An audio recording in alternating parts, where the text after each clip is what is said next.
Hello students, today we are going to start with the first chapter, The Portrait of a Lady from your book Hornbill, and it has been written by Khushwant Singh. Khushwant Singh was India's best known writer and columnist. He was founder editor of Yojana and editor of Illustrated Weekly of India, the National Herald and the Hindustan Times. As a writer, he was best known for his transcendent secularism, humor, sarcasm, and an abiding love of poetry. In 2007, he was awarded the Padma Vibhushan, the second highest civilian award in India. Among the other awards he has received are the Punjab Ratna, the Sulabh International Award for the Most Honest Indian of the Year, and honorary doctorates from several universities. Khushwant Singh passed away in 2014 at the age of 99.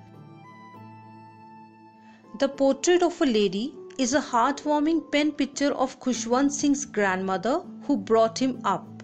The author describes his association with his grandmother and the changes that came about in their relationship with the passage of time. By giving her graphic portrait, he seems to pay his tribute to his old friend who had a great influence on him.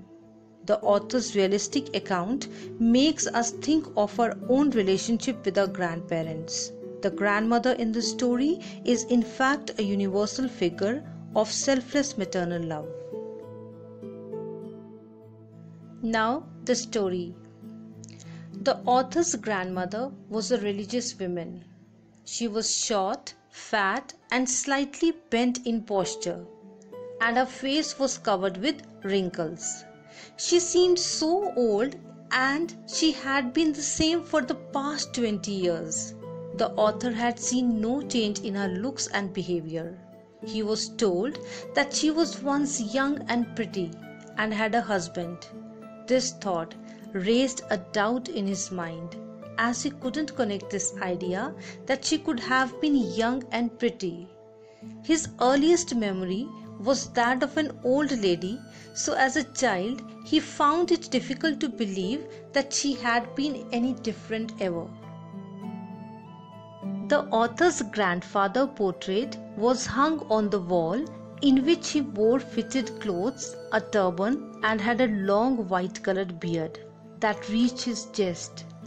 Looking at his portrait, one could visualize that he had a lot of grandchildren but couldn't imagine him with wife and children. He looked at least 100 years old. His grandmother used to tell him and his cousins about her childhood memories. Like the games she used to play as a child, they found these stories illogical and disrespectful, because it was beyond their imagination to think that grandmother was once a child and played such games. They thought that her life stories were like the other moral stories which she used to tell them. According to the author, his grandmother was not attractive and good looking, but she reflected a divine personality. Her serenity and calmness gave her an inner beauty. She walked around the house in an awkward way, always dressed in white clothes, turned the beads of her rosary. She prayed silently all the time. Her silver white hair was scattered over her wrinkled face. Her grandmother had an extremely gracious personality. Just like the snow-covered mountains in winter, the grandmother also looked as white as snow because of the white color of her sari, along with her grey hair and pale face.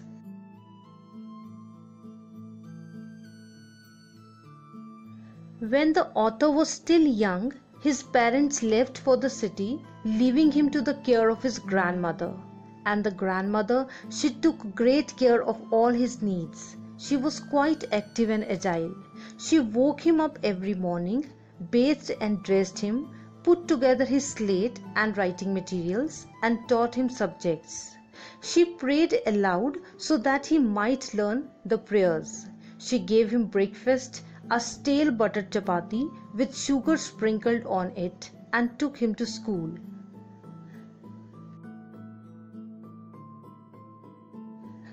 The school was attached to a temple. When the author and the other children sat in the veranda learning the alphabets and the morning prayers from the priest, the grandmother sat inside the temple reading scriptures. After they had both finished, they would head back home. On their way, she fed the dogs each day with the stale chapatis that she carried with her.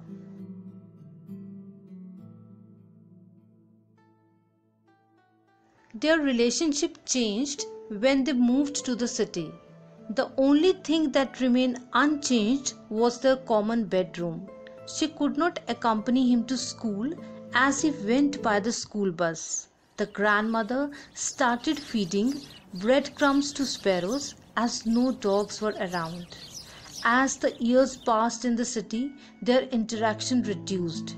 He was now in an English school where they taught science. In spite of her great interest in his studies, she could not help him in his lesson, as he had started learning the rudiments of science. She could not understand English and did not believe in science. The fact that they were not taught about God made her unhappy. She was shocked and pained when she learnt that the author was being given lessons in music. She disapproved of his learning music, which she considered lewd and befitting beggars and harlots. Some distances crept into their relationship.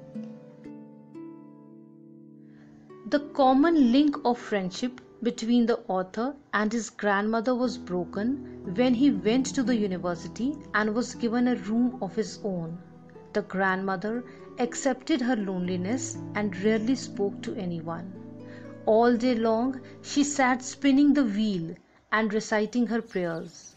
Only in the afternoon she relaxed for a while to feed the sparrows. They perched on her shoulders and some even on her head, but she never shooed them away. It used to be the happiest half hour of the day for her. When the author decided to go abroad for higher studies for 5 years, he was sure that his grandmother would be upset at his departure. But the grandmother went to the railway station to see him off and didn't speak a word. She only kissed his forehead. She was absorbed in praying and counting the beads of her rosary. The writer believed that it was their last physical contact, as he was going away for 5 years.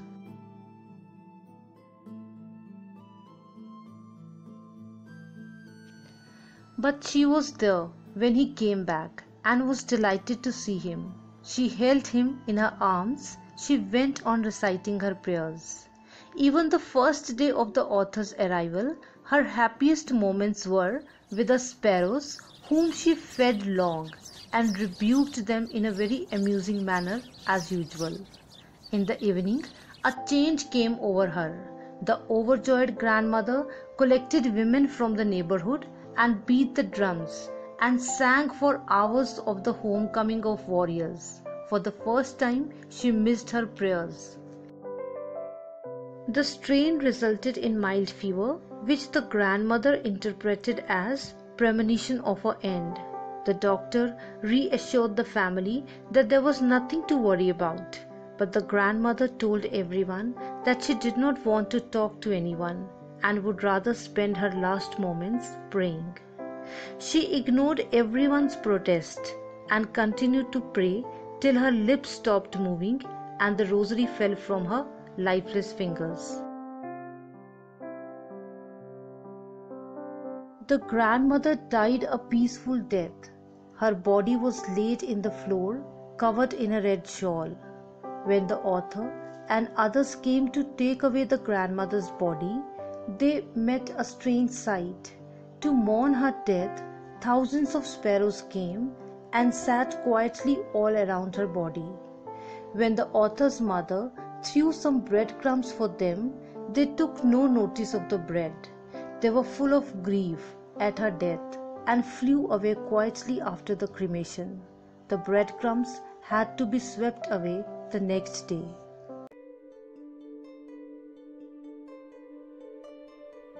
This is all about the chapter, The Portrait of a Lady. I hope you have understood it well.